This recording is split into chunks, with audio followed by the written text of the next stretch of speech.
আসসালামু আলাইকুম। খুব কষ্টের কিছু কথা বলার জন্য আপনাদের সামনে এসেছি।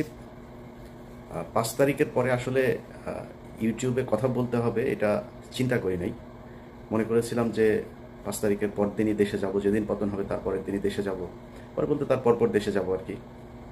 তো এখনও আমাদের মনে হচ্ছে যেন সেই আওয়ামী লীগের সাথেই বোধহয় এখনও যুদ্ধ করছে। বিভিন্ন বিষয় নিয়ে মত পার্থক্য হচ্ছে, বিভিন্ন বিষয় নিয়ে কথা বলতে হচ্ছে, এখনও দেশের বিরুদ্ধে ষড়যন্ত্র হচ্ছে।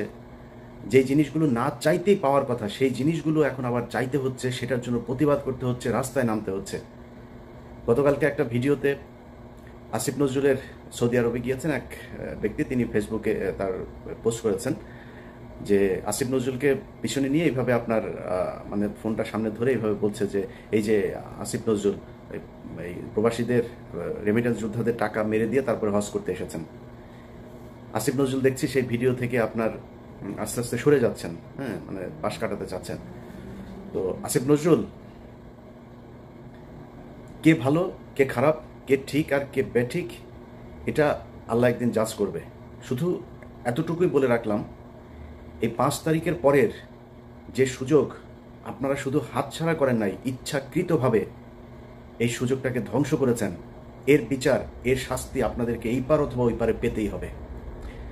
আমি আমার জায়গা থেকে শুরু থেকে এখন পর্যন্ত একটা কথাই বলি, অনেক মানুষের, অনেক নিজের খুব কাছের মানুষজন, ভাই সুযোগ এসছে, কিছু টাকা পয়সার দরকার আছে জীবনে, এরকম ওই 21 টিভিতে যখন কাজ করতাম না, এরকম তখনও অনেক মানুষজন ছিল এরকম বলতো যে টাকা পয়সা বানায় তারপরে ই করতে। আসলে টাকা পয়সা না মানুষকে বাঁচাইতে পারে না, বিপদে পড়লে ওইখানে আপনি বাঁচতে পারবেন। টাকা মানুষের দরকার আছে, আমরা পৃথিবীর একদম ফেরেশতা, আমাদের মানে কোনো ভুল ত্রুটি নাই, কোনো খারাপ কাজ নেই, এরকম না।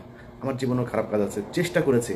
আমাকে যদি আজকের আমি আর ধরেন বেশি না 2012 সালের আমিও যদি সেই গণজাগরণ মঞ্চের আগের আমাকেও যদি আপনি মেলান, আমার মধ্যে অনেক পার্থক্য হয়েছে। ভালো না খারাপ সেটা আল্লাহ জাজ করবেন। চেষ্টা করেছি নিজের সমস্যাগুলো সমাধান করতে। যাই হোক, তো এই যে এখন ধরেন মনে করছেন যে আপনারা ঠিক জায়গায় আছেন, যা মনে চাই তাই করছেন, আপনারা করে যাবেন, কোনো সমস্যা নেই। এটার বিচার একদিন হবে। এই হজ করতে গিয়ে যেমনটা দেখেছেন, এর চাইতে আরও ভয়ঙ্কর অপমান আপনাদের সামনে অপেক্ষা করছে।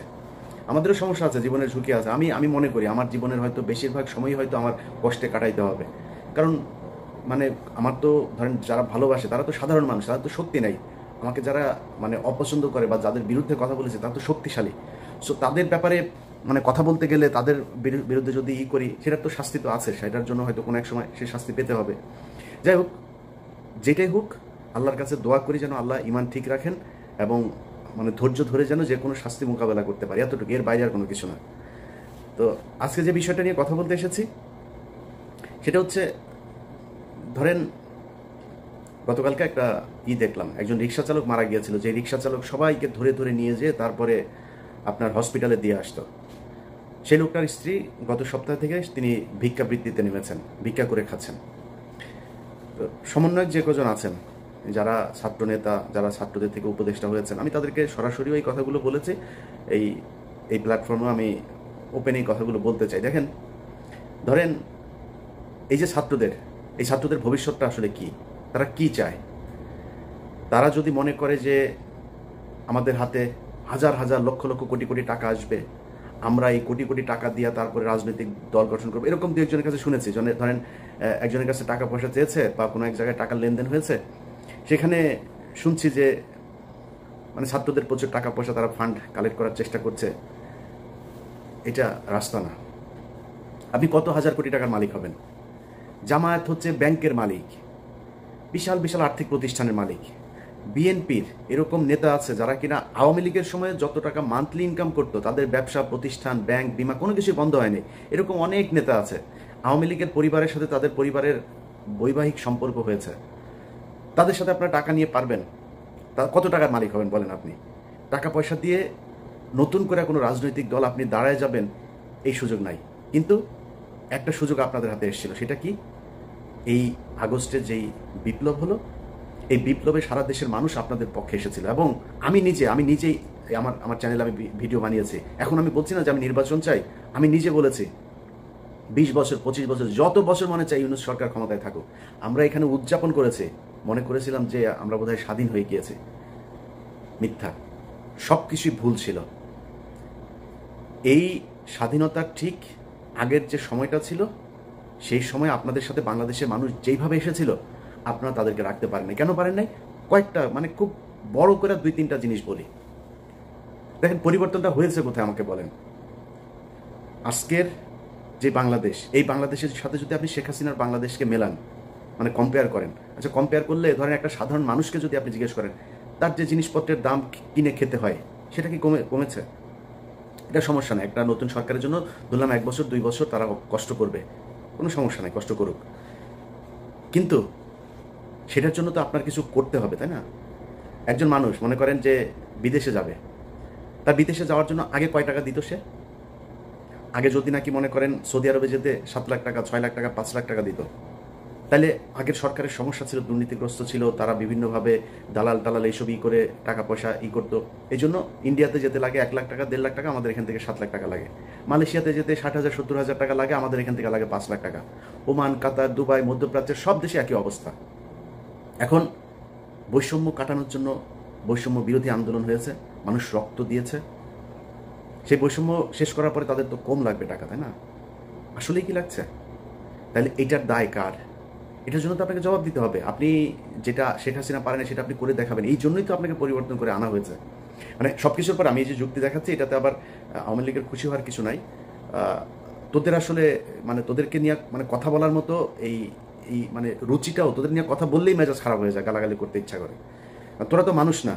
তোরা যদি মানুষ হইতে এতগুলো মানুষকে হত্যা করলি, তোদের মানে দলের ভিতরে ধরলাম সব মানুষ, অনেক মানুষ বলে যে আওয়ামী লীগ আসলে সবাই খারাপ না, কিছু কিছু ভালো আছে। তোদের 5 জন মানুষ তো এক জায়গায় হয়ে বলতে পারতি, তাই না, যে আমরা আসলে শেখ পরিবারের এরা ভুল করেছে, এরা আসলে খুব ক্রুয়েল, এরা করাপ্টেড, এদের আমরা ঘৃণা করি, আমরা দলটা আসলে নতুন একটা আওয়ামী লীগ চাই। মনে কর তুই শেখ মুজিবের আওয়ামী লীগের চাস, ধরলাম এই গত 15 বছরে আওয়ামী লীগ চাস না, মাপ চেয়েছে কেউ এখনো পর্যন্ত ওদের ভেতরে মিনিমাম কোনো অনুশোচনা, অনুতপ্ত কোনো কিছু না।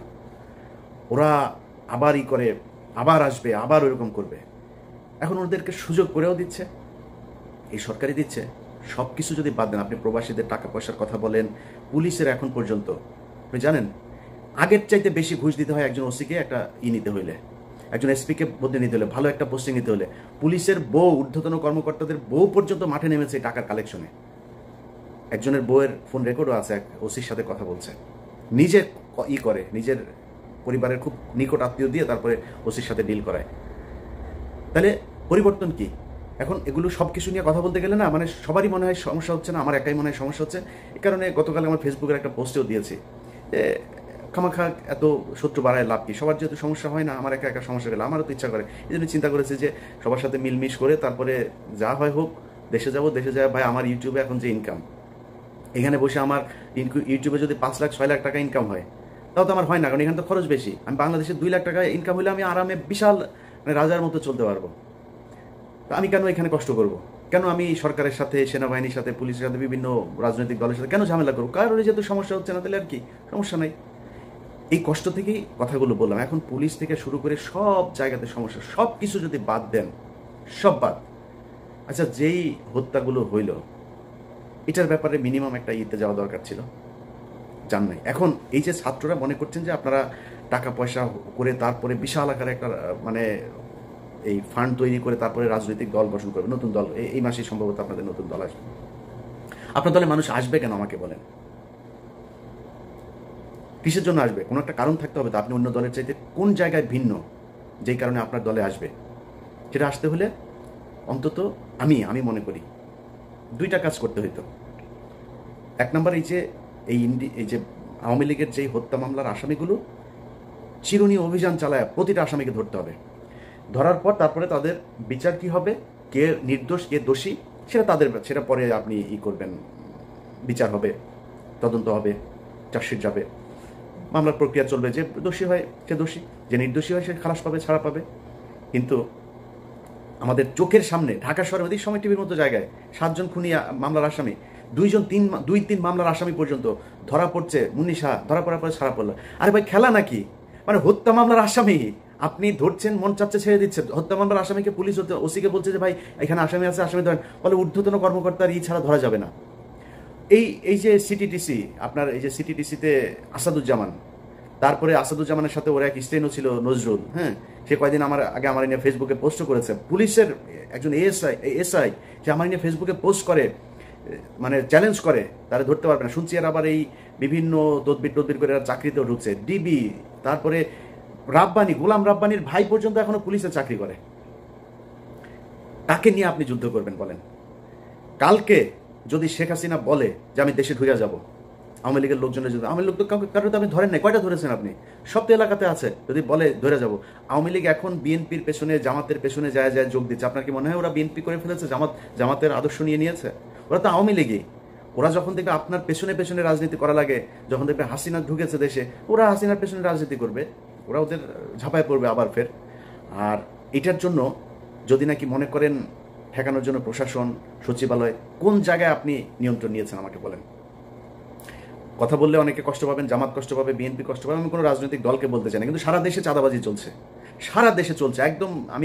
আমার তো মনে করেছেন যে আমি হয়তো আওয়ামী লীগের সময় আওয়ামী লীগের বিরুদ্ধে কথা বলেছি, বিএনপি জামাত যখন ক্ষমতায় আসবে তখন আমি তাদের পক্ষে কথা বলবো, এটা পারবো না। আমি তো চুপ থাকবো, কিন্তু পারবো না আপনার পক্ষে মিথ্যা কথা বলতে। সারা দেশে চাঁদাবাজি হচ্ছে, ব্যাপক চাঁদাবাজি হচ্ছে। এখন এই যে চাঁদাবাজি করছেন, কোত্থেকে করছেন আপনি চাঁদাবাজি?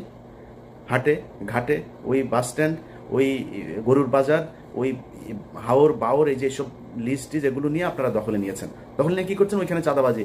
গ্রামে এই দিন শুনলাম একজনের মুরগি বিক্রি করতে এসছে, সেই মুরগির থেকে, মানে অনেক মুরগি আর কি, ফার্মের মুরগি, এক এক মুরগি থেকে সেখানে চাঁদা নেওয়া হচ্ছে। তো এই যে চাঁদা নিচ্ছেন, নিয়ে কি করছেন? একদম প্রান্তিক লেভেলের যে মানুষ আছে তাদের কাছে আপনি চাঁদাবাজ হিসেবে উপস্থাপিত হচ্ছেন। কিন্তু একটু চিন্তা করে দেখেন তো, প্রশাসনের, সচিবালয়ের, কোর্টের কোন জায়গায় দুই চারটা জায়গা বাদে কোন জায়গাটায় আপনার জামাত বা বিএনপির লোক আছে? আমার দেখান দুই চারটা জায়গার মধ্যে যে একটা ধাক্কা যদি শেখ হাসিনা দেয়, আওয়ামী লীগ দেয়, আপনি যে প্রশাসনের এই দিক থেকে যে সমর্থন পাবেন, সে সুযোগটা আছে আপনার? নাই। তো কি নিয়ে আপনি যুদ্ধ করবেন? অতএব ছাত্রদের, আমি মনে করি সেদিন আমার সাথে যাদের কথা হচ্ছে তাদেরকেও আমি একই কথা বলেছি, তারা বলছে যে আমরা আসলে অনেক কিছু চাইলেও পারছি না। তা আপনারা যদি পারছেন না, এটা কি মানুষ জানে? যেই হোক, মানে ছাত্রদের ভেতরে আমি কারো নাম ধরছি না, যেই আমার সাথে যারই কথা হোক, যেই লেভেলেরই হোক, এ বলছে আমরা পারছি না। আপনারা পারছেন না, এটা তো মানুষ জানে না। আমরা তো মনে করছি আপনারা সরকারের পার্টে আছেন, সরকারের সাথে কাজ করছেন মিলেমিশে, আপনারা যা চাচ্ছেন সরকার সেটাই করছে, সরকার যা করছে সেটাই আপনাদের কাজ। আমরা তো এটা মনে করছি। আপনাদের কথা যে সরকার শুনছে না, সেটা তো বলতে হবে। বলতে হলে কি করতে হবে? সরকারের ছাত্রদের প্রতিনিধি যারা আছে তাদেরকে পদত্যাগ করতে হবে, করে রাস্তায় নেমে আসতে হবে। এর বাইরে নাম ধরে বলি, নাহিদ ভাই, আসিফ ভাই, হাসনাত ভাই, সার্জিস ভাই, যারা যারা আছেন, পিঠের চামড়া থাকবে না। যদি মনে করেন যে এই সরকার চলে যাবে আর বিএনপি, আওয়ামী লীগ, বিএনপি বা জামাত ইসলাম আপনাদেরকে কোলে তুলে নিয়ে নাচবে, প্রশ্নে আসে না। আর আওয়ামী লীগ তো কত ভয়ঙ্কর হইতে হবে সেটা আপনাদেরকে বোঝানোর দরকার নাই, আপনারা জানেন। এরা জেলখানার ভেতরে মানুষকে ধরে জবাই করে মারে, ফাঁসি হইলেও এদের মনে শান্তি হয় না, জবাই করে মারে। এখন শুনছি ওই যে ক্যাপ্টেন বাসেদ সাহেব মাজেদ গিয়েছিল, এই ক্যাপ্টেন মাজেদ সাহেবকেও জবাই করেছিল। সো এরা এরা এর চেয়ে ভয়ঙ্কর রূপে ফিরবে, যদি ফিরতে পারে, ফেরার সুযোগ দেওয়া হয়। অতএব আপনারা ছাত্ররা যারা আছেন, যাদের সাথে বাংলাদেশের মানুষ সবাই চেয়েছিল একটা পরিবর্তন, আপনাদের সাথে কেন যাবে সেটা আপনাদেরকে বুঝাইতে হবে। পারেন নাই, কোনো সমস্যা নাই, পারার চেষ্টা করছেন কিনা সেটা মানুষ দেখতে চায়, যে আপনারা কি আসলেই চেষ্টা করেন, নাকি আপনারাও সেই আগের দলের মতোই সব লুটপাট করে খাওয়ার জন্য, সুবিধা পাইলে তাদের সাথে বসে মিলেমিশে একাকার হয়ে তারপরে দেশ চালানোর জন্য উদ্গ্রীব হয়ে আছেন। এই জিনিসগুলো আমার মনে হয় আপনাদের বোঝা উচিত আর কি। তো যাই হোক, যে বিষয়টা বলছিলাম আগেও, যে অনেকের কাছে খারাপ লাগতে পারে, কিন্তু সত্যি কথা যেটা ভাই, এই দেশটা দেখলাম তো 5 তারিখের পরে, এখানে টাকা পয়সা হইলে সব পার্সেজ হওয়া যায়।